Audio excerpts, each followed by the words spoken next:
All right, we are back on the Green Over Everything podcast, getting ready for an Eagles Super Bowl. Been talking about this like all week now, and it's sinking in. In a couple of days, the team we cheer for is back in the Super Bowl. So if we're going to talk Eagles, we need to talk to one of the biggest fans that I know, somebody who sits there on these Twitter streets setting people straight every day. Probably been doing it right before. She probably took a break from that to spend some time with your boy, and I appreciate that. In the streets, they call her Real Mama Eagle. I call her Key. What is going on, girl? How are you? I am a mess, my friend. It needs to be Sunday. I can't wait anymore. I am literally trying to find things to do to stay busy until Sunday. Just put, just tell them to line it up right now. Let's just play now. Let's just play it. Like, why not? It's not like somebody has a stadium booked. It's all ready. It's not like this, oh man, we need to, like there's a concert or another team is playing. The stadium is there. Like, we know Caesar Superdome. Let's do it. Exactly. The two teams are in town. They're not waiting for anybody. It's not like, oh man, we got to get to town or anything. They're there. Just play the game right now. Absolutely. All right. Do you have your plan set for Sunday? How you're going to approach this whole thing? So I always lie and say I'm not superstitious, but I feel like part of me is, right? So in 2017, I watched a Super Bowl with my mom. My oldest son was only 1 and my second son was only 3 weeks old, but I was with them and we won. 2022, I watched a Super Bowl against Kansas City and Philly. We know how that ended. So I'm thinking maybe I should go back to what I did the first time. So I'm actually going to watch with my mom and my sons again. Oh, awesome. And we're going to have some friends over and just relax. And I'll be around family, which will be great. Okay. Now, who does the food? Who does the cooking? Me and my mom, actually. We're going to do wings. We're going to do a nice lasagna. And I'm trying to figure out some other sides because I don't really eat that much during the game. So I'm probably going to eat it like 3 or 4. So, yeah. I now look, man. People know, like I'm the foodie. Yes. But 2017, I remember there was a big spread, and I ain't touched not one morsel of food. I didn't eat anything. I came in, I sat down, just a ball of energy. Now, as most people know, unfortunately, the Green Over Everything podcast, nor the Jonesy and Brown podcast actually pay my bills. So I have a real job. And that job has me coming in early. One, not only am I working Super Bowl Sunday, not during the Super Bowl, but I am working that Sunday because that'd been a whole nother podcast that I got to work during the Super Bowl. But, I got to work Super Bowl Sunday. But I have to come in early the day after the Super Bowl. So I'm staying at home. I'm going to watch at home. Either way, sleep is going to be few and far between. I don't know how much sleep. Yeah, I don't know how much sleep I'm going to get. But I think I went to bed in 2017. We won. I think I finally went to bed at 4 a.m. Okay. Now, did you go out? I woke up like 3 or 4 hours later. I didn't sleep. Did you go out and celebrate with people? No, because I had just had my second son a few weeks prior, so I was still like on that relaxed type of time. So I kind of just enjoyed everything on TV, all the coverage. Did you go to the parade? No, I wasn't able for the same reason I wasn't able to go. If there is a parade this year, will you go? Yes. Okay, there you go. Yes, I do have every intention on being there, 100%. Nice. All right, so you and I we've talked football a couple of times now. And I know you're a lifelong Eagles fan because pretty much when we have Eagles fans on the show, they're all lifetime Eagles fans. Like, do you remember your first Eagles memory? Do you know where it starts for you? Watching a Detmer play quarterback. Oh, my goodness me. I think my first year was 1998, which was a horrible season, but it was character building. Yep. It laid the foundation. And then, of course, I was able to enjoy the early 2000s. But yeah, it was definitely a Detmer playing 1998. I think we were so bad that year. And then, of course, we got the we got the second pick, and then we were able to get McNabb the next year. Thank goodness. Mm-hmm. Now, we're at that point. Did you understand why people did not want Donovan McNabb? The hype on Ricky Williams, I get it, but me logically, after having watched those quarterbacks, I was pretty young, so my logic was just like, don't we need a quarterback? So when we took McNabb, I was actually fine with it because I just wanted to see somebody different under center. No, I understand. And then Andy Reid comes along, and you're thinking, wow, that Super Bowl's coming. It's gonna happen. And it should have. And it never came. Yeah. I believed. Andy Reid made me believe in a way that I had never believed before. McNabb and Reid, I definitely was a believer, and obviously the Rams game, they should not have, the Rams championship game, they should not have been, the greatest show on turf shouldn't have been there. But then of course Tampa and Carolina home favorites, and it should have happened at least one time. New England was the favorite against us, so them winning wasn't overly surprising, but you think the Carolina or Tampa year, they should have done it. Oh yeah. No, well, I feel like the one truly heartbreaking game out of those was that Tampa game. That was the game where I believed, all right, this is going to work in our favor. We're going to break that glass ceiling. We're going to the Super Bowl. And the way it began. Yeah, and the way it began, you're like, all right, we on our way. It's going to happen. Here it is. Yes, let me let me book whatever flight I need to book. Well, I'm not going on no plane. Let me rent a car and drive or wherever, take a bus or something. But by the time Carolina came, in the back of my mind, that was like height. That was the height of like true stereotypical Philadelphia fan, where it's like, yeah, we're good, we could win, but they could blow it. In the back of your mind. Remember the media and fans after the Carolina game. I was in high school. There was nothing like it. I think out of all my years of being, I've been an Eagles fan for over 20 years now, and I think the game after Carolina might have been the worst I've seen. You knew something had to change. I wasn't necessarily ready to move off McNabb or move off Andy Reid, but you knew at some point something had to be different. You knew they couldn't go back in. They could not go back in with these wide receivers. You hoped that Brian Westbrook was the guy. You weren't necessarily sure yet, but you saw flashes, and it's like, all right, if Westbrook is the guy, so be it. But these receivers, I can't. Pinkston and Thrash can't be your number 1 and 2 again.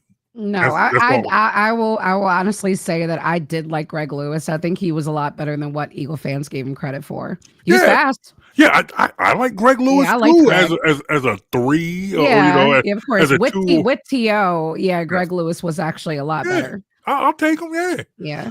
With T.O., I'd have took almost anybody. It's like, all right, that made all the difference in the world. Definitely. But fast forward now, we're here. Super Bowl 59 is here. We're now like seasoned vets to this whole Super Bowl thing because now we didn't had a couple runs. We know what it's like. Going into seeing how the season ended ended last season. At what point did you realize that things could be different? That this team was different? You mean what point this year did I realize it? Yes. Oh man, it took a while because I remember the timeline after that loss in Tampa Bay in Week 4. It fired Nick Sirianni. Jalen Hurts isn't it. This team is overrated. It looks just like last year. There were so many different narratives, but they got a tough one against Cleveland. They battled and they went to New York and blew them out. But I think the stretch that sold me was a stretch that had LA, Baltimore, and Pittsburgh. Yeah. And the way they beat those 3 teams, and those are 3 very talented football teams. This year's Rams had a lot of injuries and were so much better than what people gave them credit for. And once they went through that stretch, and it was that 10-minute drive against Pittsburgh that started, I think, at like our own 1. And after that, I was just like, and that was around the time Detroit started getting injuries. I was just like, I don't see anybody doing anything. I know we're coming out of the NFC. Oh, nice. Yeah. I've been giving people a gift who's been coming on this show. This little book that I have in my hand represents an MVP vote, and I'm giving it to you. Me? I'm giving it to you. I am gifting you because you are my friend, because we talk all the time, and I appreciate your opinion. I am giving you an MVP vote. Yay. You can do whatever you want with it. You know, there are no wrong answers. Would you take this vote that I am giving you for the MVP of the league and give it to Saquon Barkley? I want to. Mm-hmm. But being honest and being realistic about the way the sports world is, it takes a gargantuan effort to give it to running backs. And this is not to say that Barkley isn't deserving. He absolutely is. 2,000-yard season, a pivotal part, breaking multiple touchdown ones, especially in all of our playoff games. Mm-hmm. But as good as Barkley is, I mean, so is the rest of the team. The wide receivers are good. The O-line's good. The number one defense, the number one secondary. So I think the Eagles are winning like a team. Mm-hmm.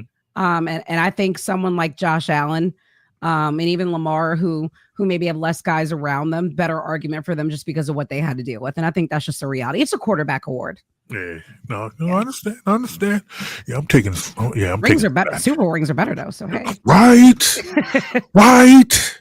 You know, oh my goodness, and I've been talking about this with people all throughout the playoffs, and we're talking about like confidence level and just being able to say with a level of confidence, this is a team that could win. And I know so many people want to try and turn that into arrogance or, we feeling ourselves or we're not being realistic. But how realistic is it for you to say about the team that we cover, the team that we cheer for, the team that we support, this team could win it all? This team could realistically win it all. I think it's very realistic. If you look at this Philadelphia Eagles team, they've lost one game in the last 2 months. And that was when Jalen Hurts didn't finish the game. So why is it unrealistic for us to think that they've had a pretty balanced way of winning with defense and with running the ball very well. When AJ Brown and Jalen Hurts start and finish a game together, the Eagles have not lost a game this season, and that's wild to say. And it's the fact that they've beat pretty good teams and they've won a couple games convincingly. Mm-hmm. Against good teams. I mean, I still can't get over how they beat Washington. Still. I ain't never seen no team nobody drop a double nickel on them. Yeah, in a title game. And I respected Washington enough to think always thought we were going to win, but to think it would be much. I think I had it at like 35-24 or something like that. I had something similar to that. But if you look at this Philly team, this Kansas City team, anyone who doesn't think Philly doesn't have a chance to win is not being honest with themselves, or they're caught up in arrogance at Kansas City or caught up in the mystery of Kansas City. And it's not disrespectful to the Chiefs to say that. Mm-hmm. The Chiefs have the advantage at tight end, quarterback, and coach, but the Eagles have the advantage pretty much everywhere else. We're a more balanced team than them, and they're a bit more one-dimensional, especially with their running backs production being down over the last month. So why do you think? I mean, when you put it that way, that makes a whole lot of sense. Like, you ain't gotta convince me. Yeah. but so many people want to take that as arrogance, and I don't understand why. Why do you think that is? It's the Kansas City Chiefs hype. It's the people that want to see history. They want to see a three-peat, and they don't look at things logically. They just think about the narrative or the story, where some of us are more focused on the matchup and that, but I think, for some reason, any praise towards Philadelphia is seen as a slight at Kansas City, and I don't get that. If you're in the Super Bowl, what doesn't matter what conference, who your coach is, what your roster is, you have a right to be arrogant because it is very hard to get to a Super Bowl. Yeah, that is the truth. And Dan Campbell's learning that. Mm-hmm. Very much so. And I feel like something you and I have talked about, especially on Twitter over the years, has been just how different narratives kind of just sneak into the conversation. Yeah. And, people try to act like one and one makes two every time. You got a court, right before the Pittsburgh game, or when was it? Was it the Pittsburgh game that AJ Brown had taken that so-called shot at Jalen Hurts? That was after Carolina, but After the Carolina game. You're right. Yep, It was, which was right before Pittsburgh. Yes. Right before Pittsburgh. Yes, that's what. Yep. After the Carolina game, which was a win. Before the Pittsburgh game, which was a win. And, people, he was asked a question.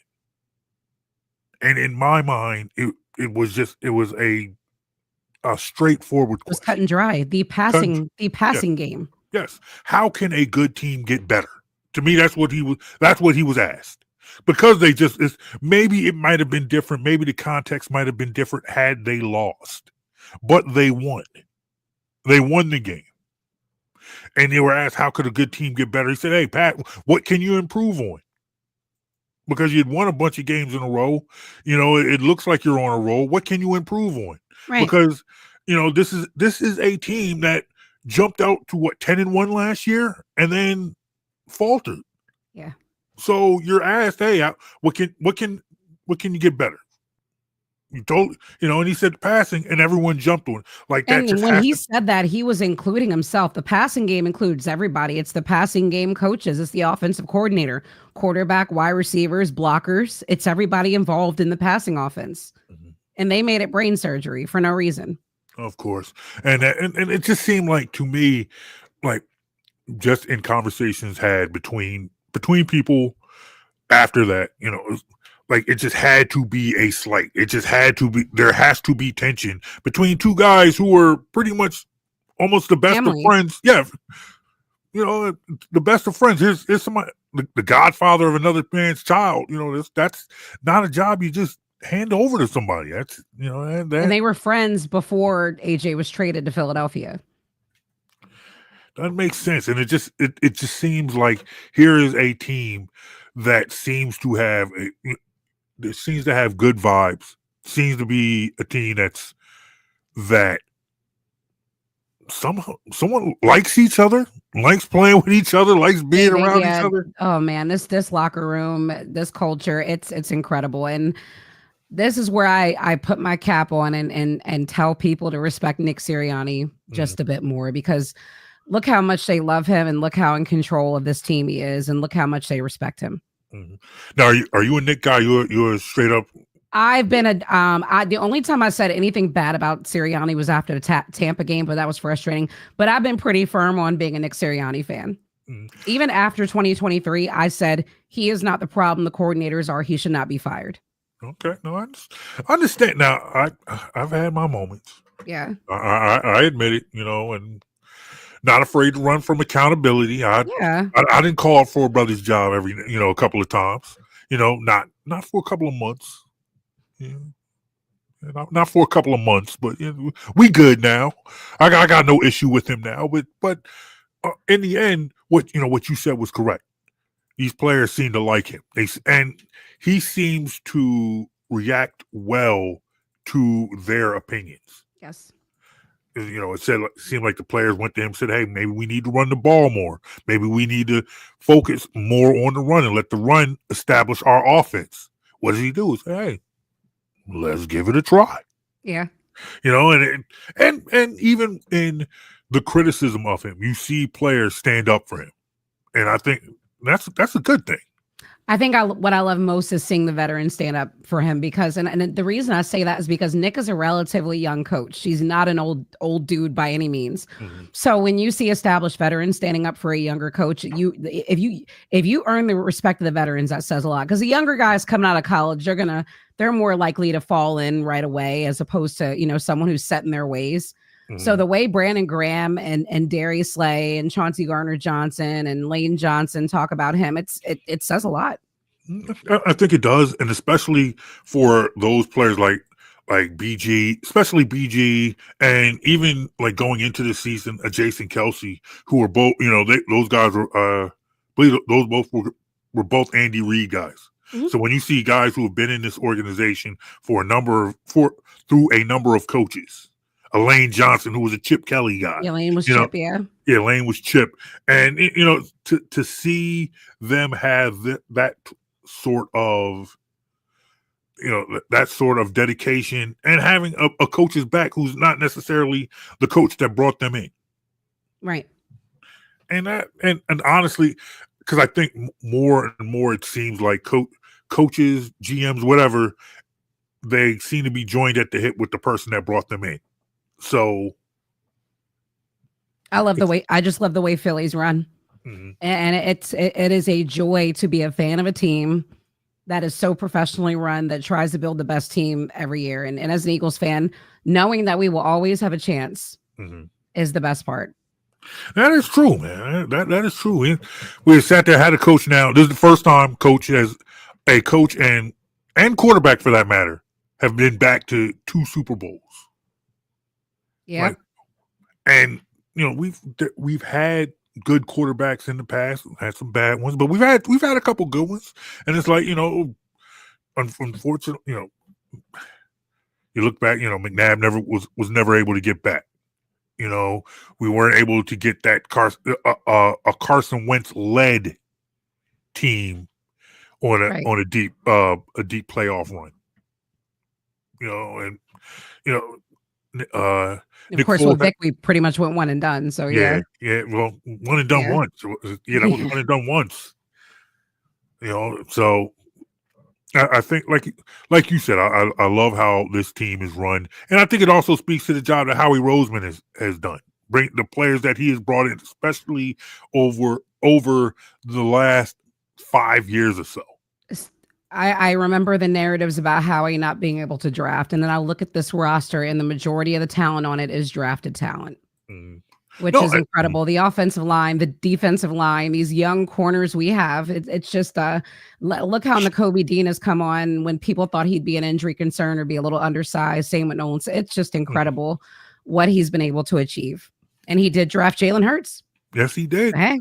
Yeah, he did. And see, I swear, you're talking about, people who criticized Howie Roseman's drafts in the past. I feel like you were listening to one of our shows, because we absolutely did shows ripping some of his. To be honest, who didn't? Who didn't? He made mistakes, but you know what? I think the Jalen Reagor situation, and that's why I'm kind of over it, because I think that needed to happen, because it taught him. He learned from it, clearly. Went to the SEC in the draft after that mistake. So hey. And then, whatever you got to do, you got to do. You're absolutely right about that. And I think, honestly, like you said, I love the fact that this core is built through the draft. I used to love talking about, especially last season, when that offensive line was completely draft picks. But even now, you lose a Sayamalu and you replace him with Beckett, who was a tackle for another team. And then Landon Dickerson just became a Pro Bowler right away. Like, it's incredible. We were worried about Jason Kelce retiring, and then Cam looks great. Cam Jurgens looks great. Yeah. And, you fill a hole, you lose one free agent, and then you bring in another one who played an entirely different position on a team that never sniffed the playoffs, and now he's in the Super Bowl. I'm so proud of Becton. Yeah, I love it. I love it. And just like you said, these Georgia boys, they're coming around. They're playing better. And honestly, it's crazy to me, especially when you think about the fact that it was patience that led Brandon Graham to be a star in this city. BG will tell you himself that, people were calling him a bust, and he was starting to think that he was a bust himself. And then he played himself into a better player. And now you're starting to see that with these, with Nolan, with Dean. Dean was a question mark. Jordan Davis, much more athletic now. Looking we were good. Talking about Carter, one of the best defensive players in this league. Mm-hmm. It's been a long time. I feel like it's been a truly long time before we had real legit conversations about how good an Eagles defense can be. Yep. You know, I know I was very young, but it's giving not the units we saw in that in the 90s. Yep. Oh yeah. No, you know that's my wheelhouse because I'm old. You know, Well, it is what it is. I don't remember, but my parents are Eagles fans, so I know everything. Like I know about Jerome Brown, I know about the players and how good they were, and of course I'm a stat nerd, so I went and looked up where they ranked, and yeah, they were definitely the real deal. Yeah, they were the real deal, and it was like to watch that, to experience that. It was like that defense was so good it masked a lot of things, and the offense was bad. Yeah, yes, yeah, and so that was one of the main things it masked, and you see that in just how that team is looked at historically now. Mm-hmm. You know, up until I think now that Doug Peterson broke that glass ceiling and now has won it all, and now you're talking about a Nick Sirianni who's now at his second Super Bowl. I mean, there were a lot of people for a long time, well into the Andy Reid years, even though he was getting the NFC championships, who would have put Buddy Ryan ahead of Andy Reid as far as coaching. And this is not a slight on Buddy Ryan, but the fact still remains he didn't win playoff games. He didn't win a playoff game. Yeah. But still, but even given that, there would still been a lot of people for a long time who would have put Buddy Ryan ahead of Andy Reid. Definitely. And to be honest, I mean, if Nick Sirianni brings home a dub Sunday, the man hasn't missed the playoffs, 2 Super Bowls, 1 ring. You're gonna be in the best Eagle coach conversation. I'm sorry. If they win Sunday, he deserves to be there. No, and he's already better than Doug if he wins. I got your back. If you want to go down, that, I'm going to start that conversation.